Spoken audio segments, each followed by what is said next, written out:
안녕하세요. 귀로 듣고 읽어주는 오늘의 인물입니다. 오늘은 흑수저 판자촌에서 자라나 법조인의 길을 거쳐 대한민국 수도인 서울의 시장이 된 남자 오세훈에 대해 알려드리겠습니다. 낮은 곳에서 시작해 권력의 꼭대기까지 올라간 그의 삶은 누군가에겐 가능성의 증명이라 보여지기도 하고 또 누군가에겐 행정가의 한계를 보여준 여정이기도 합니다. 서울이라는 거대한 무대 위에서 그는 어떤 삶을 살아왔고 어떤 생각을 하고 있는지 한번 알아보도록 하겠습니다. 오세훈은 1961년생으로 서울 성동구에서 태어났습니다.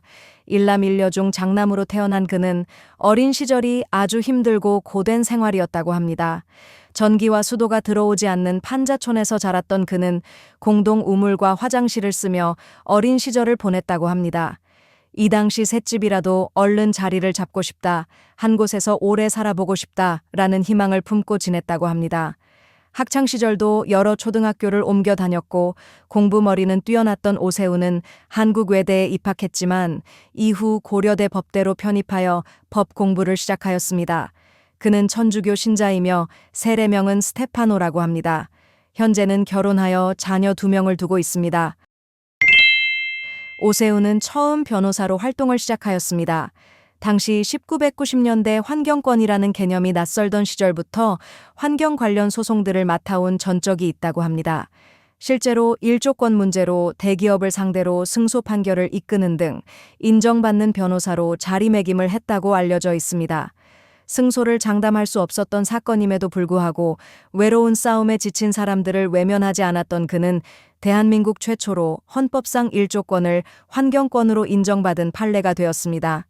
이후 환경운동연합실장과 법률위원장을 지내며 환경변호사로 맹활약했습니다. 오세훈이 일조권 소송에서 승소한 후 MBC 손석희 아나운서와 인터뷰를 가질 기회가 있었다고 합니다. 이때 프로그램이 탄생했는데 생방송 오변호사 배변호사입니다.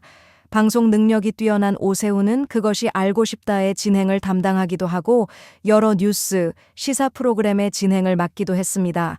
일조권 소송으로 이름을 알리게 된 그는 수려한 외모로 인기가 꽤 많았는데 당시 한국 미혼 여성이 가장 사귀고 싶어하는 유부남 설문조사에서 연예인들을 제치고 33%로 1위를 차지한 적도 있습니다.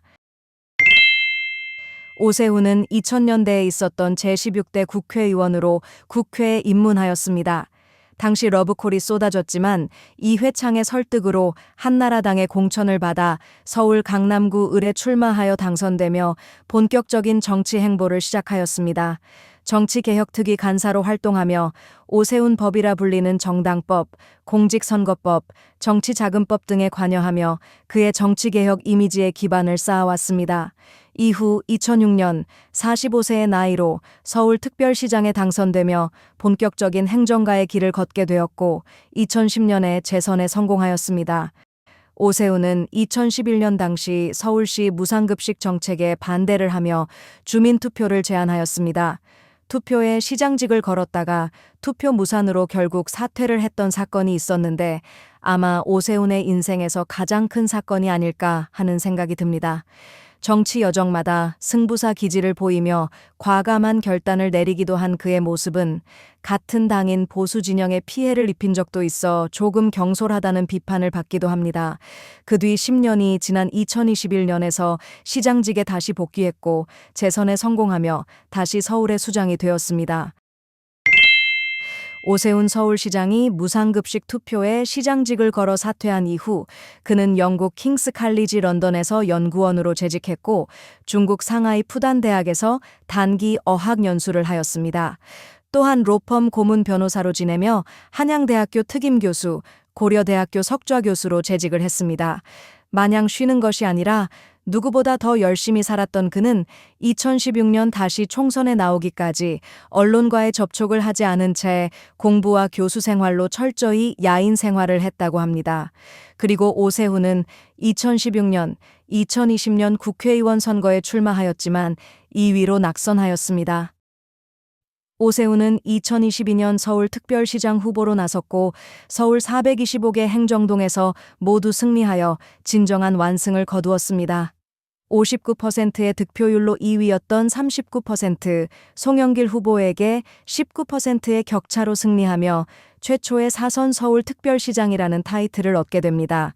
출구조사 결과 50대 남성, 20대 여성, 40대 여성을 제외한 모든 계층에서 승리하며 후보로서의 경쟁력을 입증했다는 평가를 받고 있습니다. 오세훈 서울시장이 잘했다고 칭찬받은 일이 있습니다.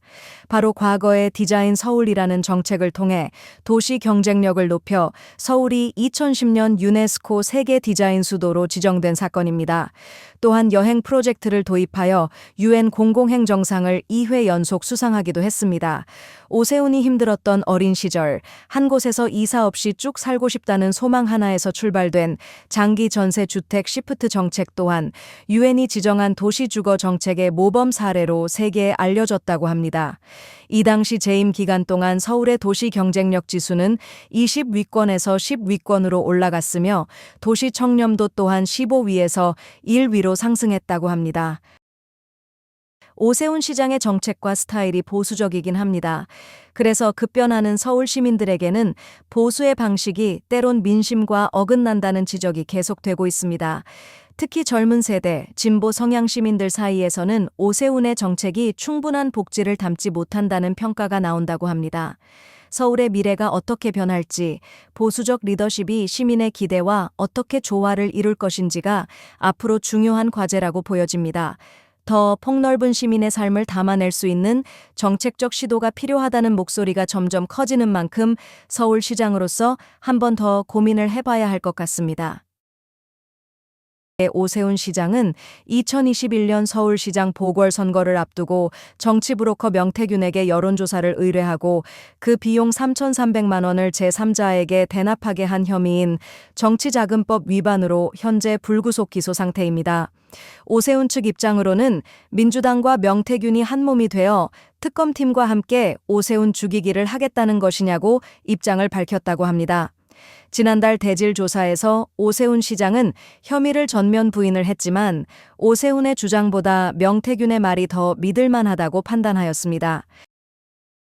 오세훈 시장의 여론조사 대납 의혹은 내년 지방선거를 불과 몇 달 앞둔 시점에 현직 시장이자 야당의 유력 후보를 대상으로 흠집을 내기 위한 것이라며 비판의 목소리가 나오고 있습니다.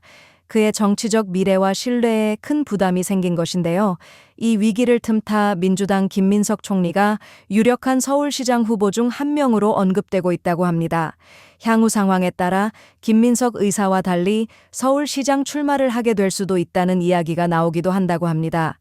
이미 김민석 총리는 과거 서울시장에 출마했다가 이명박에게 패배하여 낙선한 전적이 있습니다.